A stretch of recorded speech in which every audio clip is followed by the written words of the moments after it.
Hey, what's up everybody? Jay Turner at American Running Garage. So today we're going to be working on the 2004 Jeep Wrangler again, but we're going to be working on is changing out the ball joints. So if you watched a video of me changing out the hub assemblies, you're probably thinking to yourself, Jay, why didn't you change out the ball joints then?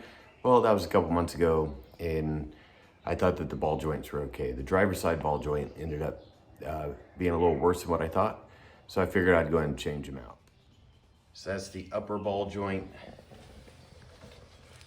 And there's the lower ball joint hanging out in there. So to take it out, we're gonna have to pull the brake, pull the rotors, and pull the axle out. It's not that big of a deal. It's a little time consuming, but we'll get her done. So it looks all wet down in there. It's not because my axle's leaking, it's because I've been soaking. Sometimes these ball joints can be real pain in the butt, so I've been soaking them the last couple days with PB Blaster just to try, hopefully get it to loosen up a little bit. So on the back of the brake caliper, there's gonna be two 13mm bolts, and you're gonna have to pull those out. Once you pull those out, put those off to the side, and then try to take your brake caliper and hang it from something. That way you don't have a lot of tension over here on the brake line, because that's going to ruin your day if you break that. And it just creates more work. All right, now that we got the brake caliper hung up and we got the brake rotor out of the way, it exposes the axle bearing. Or the hub assembly, excuse me, that's what this is. So for the hub assembly, we have a cotter pin that we're going to pull out right here. And then you have a cover for the bolt. You're going to pull that off, and then you're going to need a 36mm to pull off the axle nut that's right here. Make sure you just put those off to the side so that way you have access to them. Also, to get the hub assembly off, I forgot to mention, you're going to have 3 of these bolts back there, and they're 12-point 13mm. So if you don't have a 12-point, just go get some 12 points. Don't try to take it off with a 6-point, or you're gonna ruin your day. So there are 3 of those. There's, they're in a triangle pattern. So there's one there, one on the other side, and see if I can see it, one right there. Okay. So again, you're gonna need to pull those as well, so that way you can pull your hub assembly completely off. For a more in-depth video on this, I have changing out the hub assembly, so you can go check it out.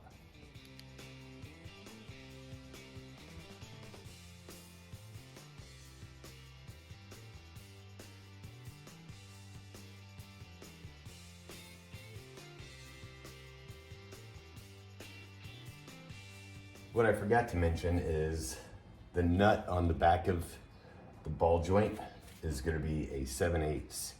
Okay, so that's for the top one. The bottom one is going to be even bigger. And this bottom one is going to be 1 1/8. Now I got a 12-point. I don't have a 1 1/8 6-point. So I don't feel comfortable getting it with this guy, then I'll go get the big adjustable.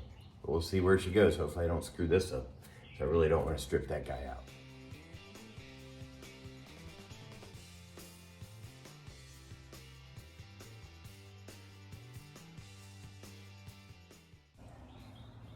All right guys, so I've already got it hooked up. I had to move my brake caliper out of the way. But for the removal tool, you could get these from anywhere. This one I actually borrowed from a friend. I don't really have a need to change out ball joints all that often. Normally I would just go and you can get one out on loan from any auto parts store. Normally I would just run up to O'Reilly's and get one, but my buddy had this one and it's pretty beefy, but it comes with all your cups. So we got to start with the top one. We hook it up. There's gonna be a little removal tool. It's like a little removal adapter, and basically it just goes around the threads on the bottom, and it's really small.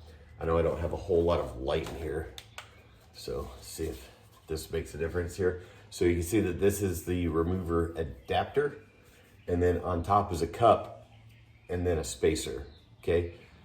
Now what you probably can't see up the top here, I have, so I could use my ratchet if I have enough space. I have a 22mm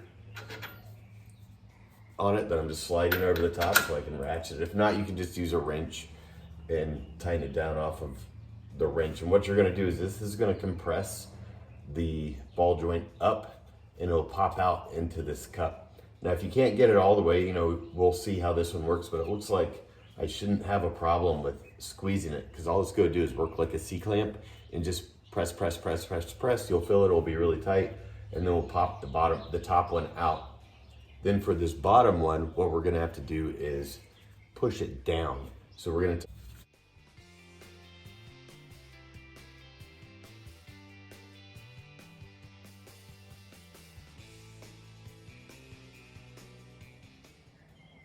all right, so getting out this top ball joint, which here it is a pain in the butt. If you noticed, I took my sweatshirt off, I took my hat off, had to put some real power into this.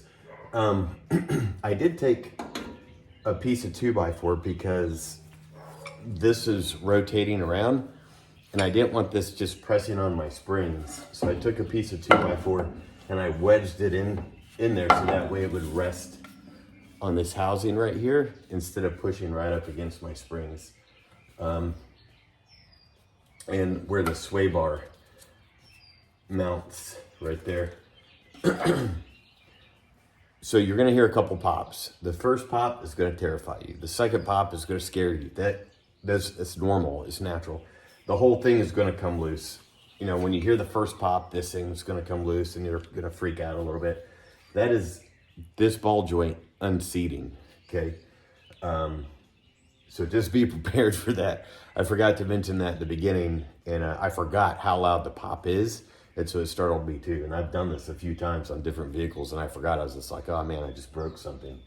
But fortunately for me, I didn't. Now, all right guys, so as we push this down, the threaded part, like I said earlier, goes to the top. Let's make sure though that the threads do not rub the inside of where the ball joint goes. We don't want that getting messed up. So make sure that you really take your time and pay attention to that. Said we got the receiving cup down here to press the ball joint down as we tighten it up. It's gonna be just as tight. I know some people use impact guns. I'm not gonna use an impact gun, even though, yeah, it'll probably be faster. It'll be a lot faster, but I tend to break stuff when I do that. So I'm just gonna go by hand, and hopefully with enough leverage, I could just pop it down, and then we will be installing them, and then boom, we'll have one side done. And then for the other side, it's just a repeat of this side. So here we go, let's pop out this bottom one.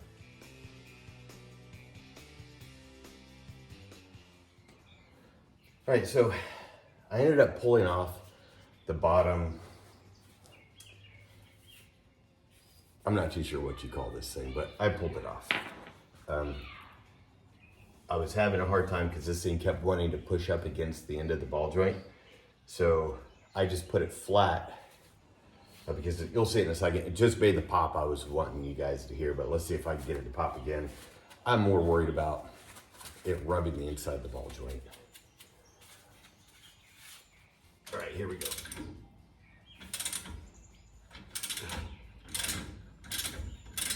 And of course, it's probably not going to pop again. Nope. But this is what I'm talking. You can see a little bit more. I will wind it back.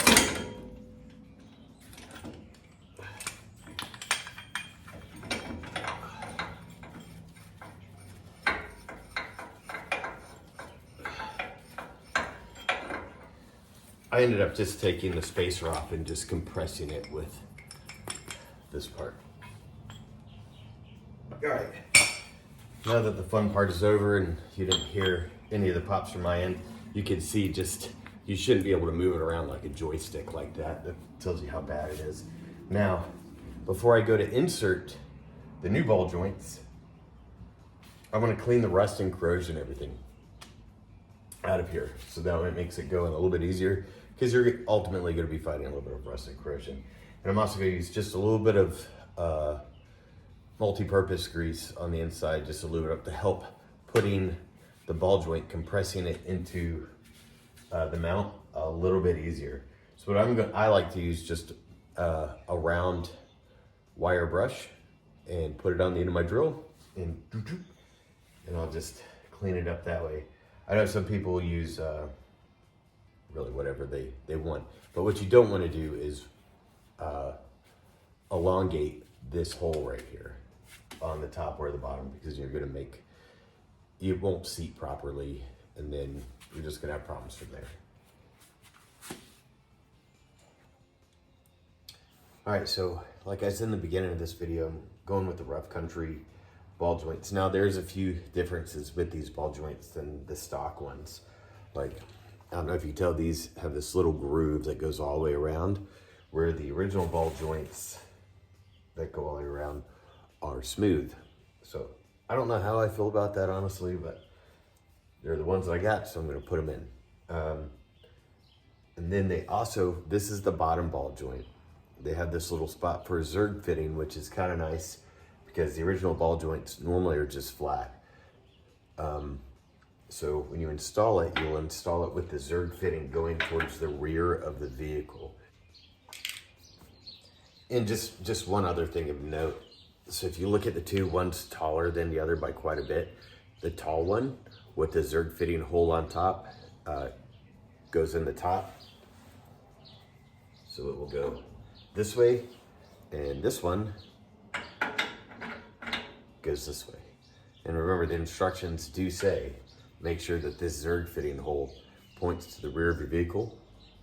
And when we start pressing them in, make sure that these are straight. Don't, if it's kind of cockeyed at some type of angle, don't try to force it in thinking that it will straighten itself out. Try to get it as straight as you can and then press it in.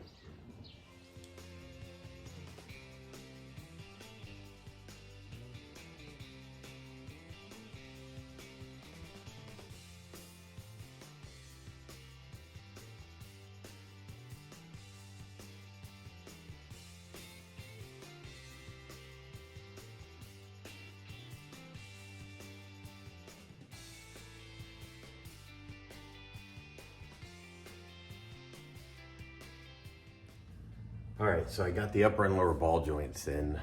That was hard. So just be prepared. Because of how big the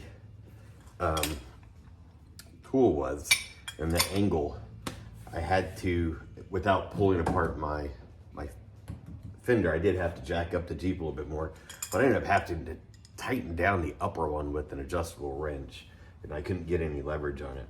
So that took some time. So I figured you guys didn't really care to see that. But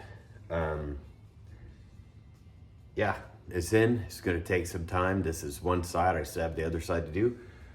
Now that this is done, I'm gonna put in my Zerk fittings here and here, grease them up, and then put everything back together.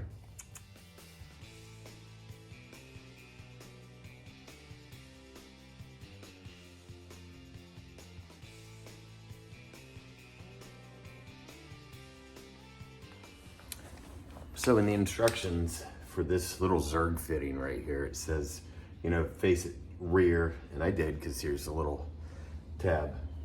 But it does say if you don't have the clearance to get your grease gun fitting up there, to take a die grinder, and I talked about it a little bit earlier, but we're gonna have to work a little notch in right here. I don't have a die grinder. I do have a Dremel with diamond bits, so I'm gonna see if I can waller this out just a little bit. All right, so the little diamond bits worked out really good. And if you're like, hey Jay, I don't have diamond bits, they come in a little pack like this. I got these from Harbor Freight. I bought 2 packs for like 10 bucks. They work great. There's another video that I posted where I broke off the oil sending unit using power tools. I didn't really explain that part in the video, but who cares? But I broke off the oil sending unit. So then I took my easy out, and that broke off inside the threads inside my engine. So with these and a couple beers and 12 hours later, I was able to get everything out, clean out the threads, retap them, and voila. So get these worked wonders. I was able to make a little notch so that way I could get my grease gun in there so I could grease up the joint. Here we go. Now we're gonna put everything back together.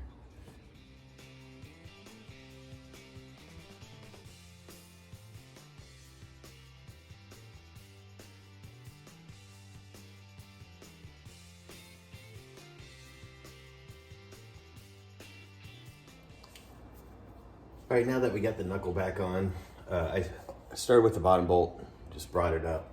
Now I tightened the top bolt, and I'm going to torque them down. This guy is 80 foot-pounds, the top guy is 75 foot-pounds.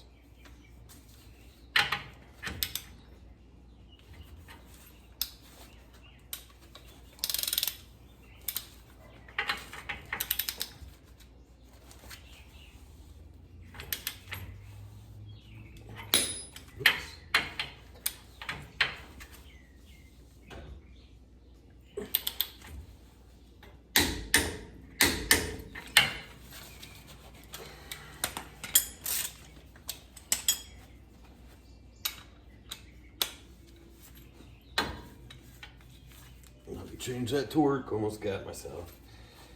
5 whole pounds.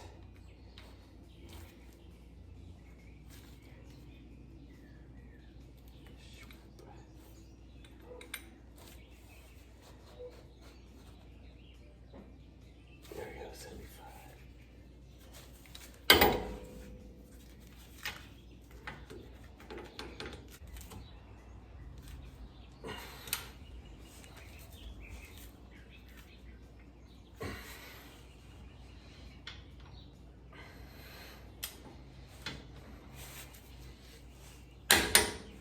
There we go.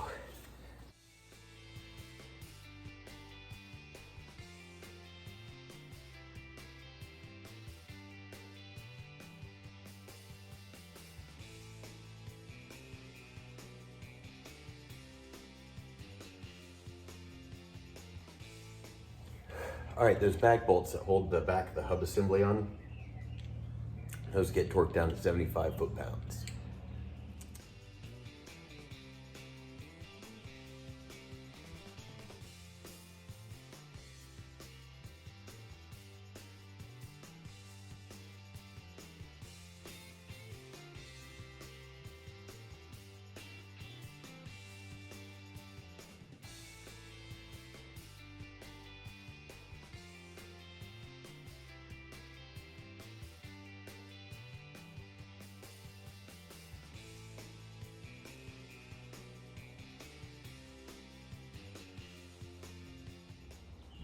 All right, she's all back together, fixed up, ready to go.